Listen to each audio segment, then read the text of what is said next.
Évangile de Matthieu, chapitre 11.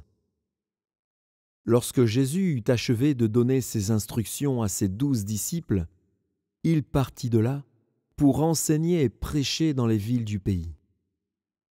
Jean, ayant entendu parler dans sa prison des œuvres du Christ, lui fit dire par ses disciples : « Es-tu celui qui doit venir, ou devons-nous en attendre un autre ?» Jésus leur répondit : « Allez rapporter à Jean ce que vous entendez et ce que vous voyez.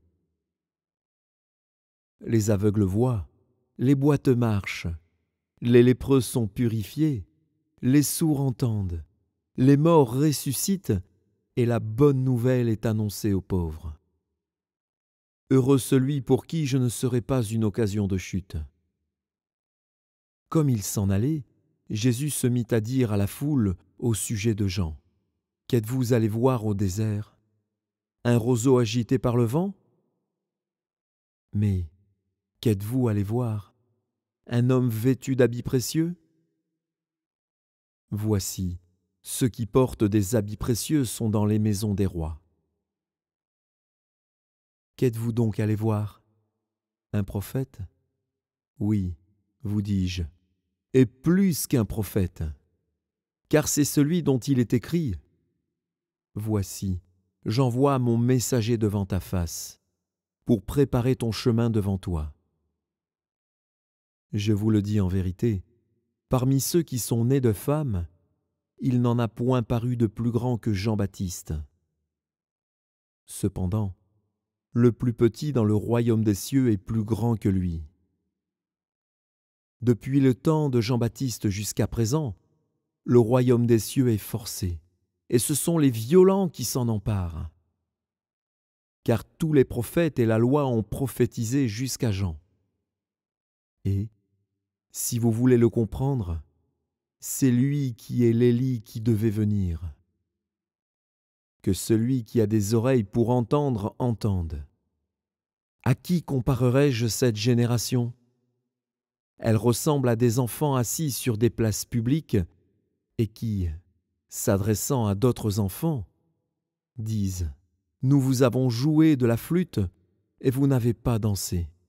Nous avons chanté des complaintes et vous ne vous êtes pas lamentés. Car Jean est venu, ne mangeant ni ne buvant, et ils disent : il a un démon.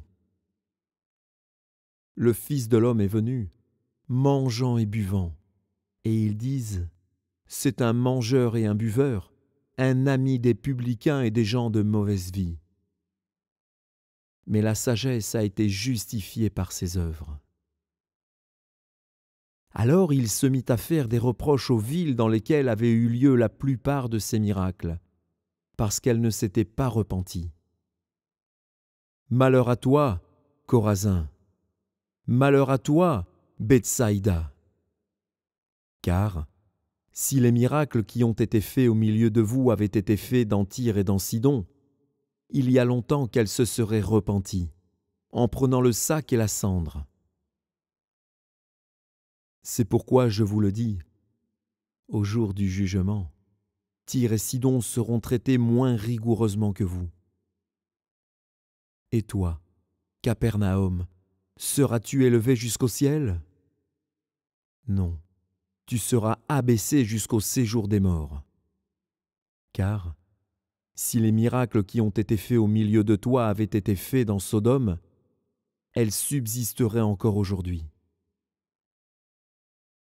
C'est pourquoi je vous le dis, au jour du jugement, le pays de Sodome sera traité moins rigoureusement que toi.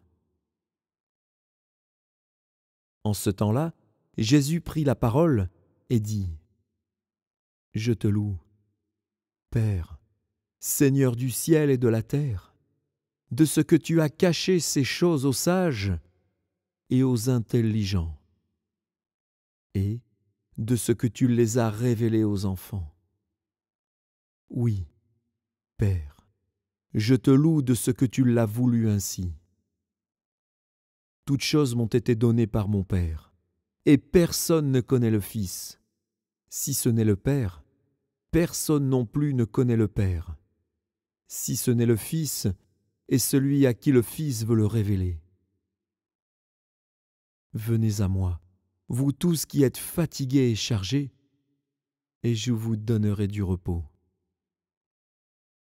Prenez mon joug sur vous et recevez mes instructions, car je suis doux et humble de cœur, et vous trouverez le repos pour vos âmes. Car mon joug est doux et mon fardeau léger.